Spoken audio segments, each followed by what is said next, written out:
ഇന്ന് തിന്നാൻ പോണത് ഒരു പീഡിയൊക്കൊന്നുമല്ല, ഒരു പെര കയറി അങ്ങോട്ട് തിന്നാൻ പോവാണ്. വന്ന് ജാരന്റെ പെര കയറി തിന്നാൻ തുടങ്ങിയോ എന്നുള്ളൊരു ചോദ്യം വരുന്നതിന് മുന്നേ ഞാൻ അങ്ങോട്ട് പറയാം. ഒരു ക്ഷണം കിട്ടിയേക്കണ്, അപ്പൊ അത് സ്വീകരിക്കുന്ന പരിപാടിയാണ്. മുറ്റത്ത് അരിയും മല്ലിയ കൊണക്കാട്ടിക്കണല്ലോ, നോമ്പൊക്കെ വരുന്നു. അപ്പൊ അതിന് മുന്നോടിയായിട്ടുള്ള തയ്യാറെടുപ്പായി കയറാം. ഈ കുതിർക്കണ ആൾ നിന്റെ മറ്റൊരു ഏട്ടനാണ്. ഇത് പിന്നെ നമ്മളെ ചങ്ക് ബഡ്ഡി സെലിയില്. ഇനിയാണ് മാണിക്കന്റെ അംഗം തുടങ്ങാൻ പോണത്. ചിക്കൻ ചീറിപ്പാഞ്ഞത് പോലത്തെ ഐറ്റംസ് ഒക്കെ ടേബിൾ മേലെ നിരത്തി ഇങ്ങോട്ട് സെറ്റ് ആക്കിക്കണം. ഇനി ഒന്ന് ആഞ്ഞങ്ങോട്ട് പിടിച്ചാൽ മതി. ഇതാണ് ചിക്കൻ പെരി പെരി, ഇതാണ് തന്തൂരി റൈസ്. അതിന്റെ ആസ്വാദനക്കുറിപ്പ് ഞാൻ കുറച്ചുകൊണ്ട് വായിച്ചുതരാം, നിങ്ങൾ കേട്ടാൽ മതി. അപ്പൊ നമ്മൾ ഈ വന്നത് ഒരു ഹോം ബേക്കറിന്റെ വീട്ടിലേക്കാണ്. ചെമ്മാടിന് അടുത്തുള്ള ഹോം ബേക്കർ ആയിട്ടുള്ള ബിരിയാണി കിസ്സ പറഞ്ഞ ടീമിന്റെ ഐറ്റംസ് ആണ് നിങ്ങൾ ഇപ്പൊ ഈ കണ്ടോണ്ടിരിക്കുന്നത്. ഇവര് കുറെ വെറൈറ്റി ഐറ്റംസ് ഒക്കെ ഉണ്ടാക്കും. അതിൽ കുറച്ച് ഐറ്റംസ് ഞാൻ അങ്ങോട്ട് കാണിച്ചുതരാം. തുടക്കം ആരംഭിക്കാൻ പ്ലേറ്റ് എടുത്ത് വെക്കുന്നതിന് മുന്നേ ഒരു അൺബോക്സിംഗ് കാണാണ്ട്. ഇതാണത്. ഇതുപോലെ തയ്യാറാക്കി എടുത്തിട്ടുള്ള ഒരു സ്പെഷ്യൽ ഇഫ്താർ ബോക്സ് ആണ്. ഇതിന്റെ ഉള്ളിൽ 10 ഐറ്റംസ് ഉണ്ടാവും. അത് ആവശ്യാനുസരണം നിങ്ങൾക്ക് പറഞ്ഞാൽ മതി, ഓല് ഉണ്ടാക്കി അങ്ങോട്ട് തരും. ഇതിന് 100 റുപ്യാണ് വില മതിക്കുന്നത്. Chicken roll, cutlet, samosa, bread പൊരി, ബ്രെഡ് പോക്കറ്റ്, പൊക്കവട, ഇറച്ചി പത്തിരി, അങ്ങനെ കുറെ ഐറ്റംസ് ഉണ്ട്. കാരൊക്കെ വരെ അതിലുണ്ടാവും. നോമ്പറക്ക പിന്നെ സുഖമായില്ലേ. തുടക്കം ചിക്കൻ റോളിൽ മയോണൈസും കൂട്ടി അങ്ങോട്ട് അടിക്കുക. അതിൽ ഉള്ളി മാത്രമൊന്നുമില്ല, ചിക്കന്റെ ആർപ്പും വെളി നല്ലോണം അതിലുണ്ട്. സാധനം ഹോം മെയ്ഡ് ആയതുകൊണ്ട് മുരിയോട് കൂടി തിന്നാൻ ഒരു ഫീൽ തന്നെയാണ്. പുറത്തുനിന്ന് വാങ്ങണ ചിക്കൻ റോൾ ഉപയോഗിച്ച മൈദപ്പത്തിരി ഭയങ്കര കട്ടിയേക്കരം. പക്ഷെ ഇത് അങ്ങനെയല്ല കേട്ടോ. അടുത്തത് ഈ പോപ്കോണിനെയും കാട്ടി ഉപരിയായിട്ട് നിൽക്കണ നമ്മൾ ചിക്കൻ പോപ്കോൺ തിന്നാനാണല്ലോ ഒരു ഹരം.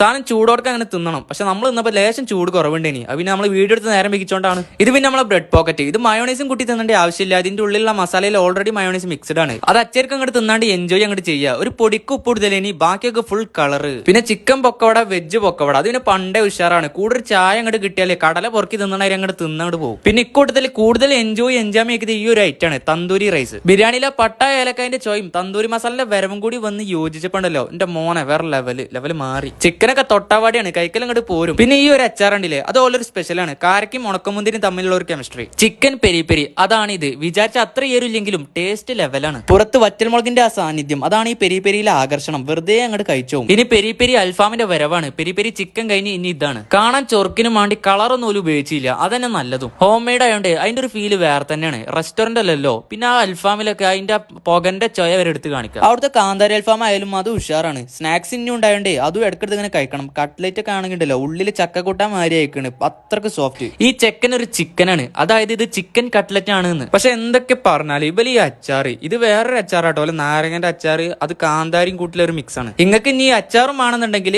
ഒന്ന് ഇതിന്റെ ഒരു ആവശ്യാന്വേഷണം പറഞ്ഞാൽ മതി ഓലോട്, ഓല അത് ഉണ്ടാക്കി വരും. അടുത്ത് ടിക്ക, ചിക്കൻ ടിക്ക, ഒരു ഹോം മെയ്ഡ് ടിക്ക എന്നൊക്കെ പറയാം. ആ കോലുമന്ന് 2 പീസ് ചിക്കൻ അങ്ങോട്ട് ഊരി എടുക്കുക, എന്നിട്ട് നടു മുറിച്ച് അങ്ങോട്ട് നോക്കുക എന്താ പാട്. എന്നിട്ട് മയോണൈസിലും കൂട്ടി അങ്ങോട്ട് തിന്നാണ്ടല്ലോ. ഇത് നമ്മള് വേറൊരു സുഹൃത്താണ്, ഓനതൊക്കെ ഇഷ്ടമായിക്കണ്. ഇനി അടുത്ത നമ്മളെ സമൂസന്റെ തരംഗം, അത് വേറെ തന്നെയാണ്. സ്കൂൾ കുട്ടികൾക്കൊക്കെ വേഗം മനസ്സിലാവും. ഇപ്പൊ കുറെ എരുള്ളത് തിന്നല്ലോ, ഇനി ഒരു മധുരത്തിന് ഒരു ചെറിയ ബ്രെഡ് പൊരി ആയിക്കോട്ടെ. നമ്മളെ സെലിയിൽ ചിക്കൻ പോപ്കോൺ കഴിക്കണതിന്റെ ഇടയിൽ ഒരു പീസ് നിലത്തേക്ക് കഴിഞ്ഞാടിപ്പോഴേ ഓന്റെ വേദന നോക്കിയാണ്, തെരഞ്ഞു നോക്കണോക്കിയാണ്.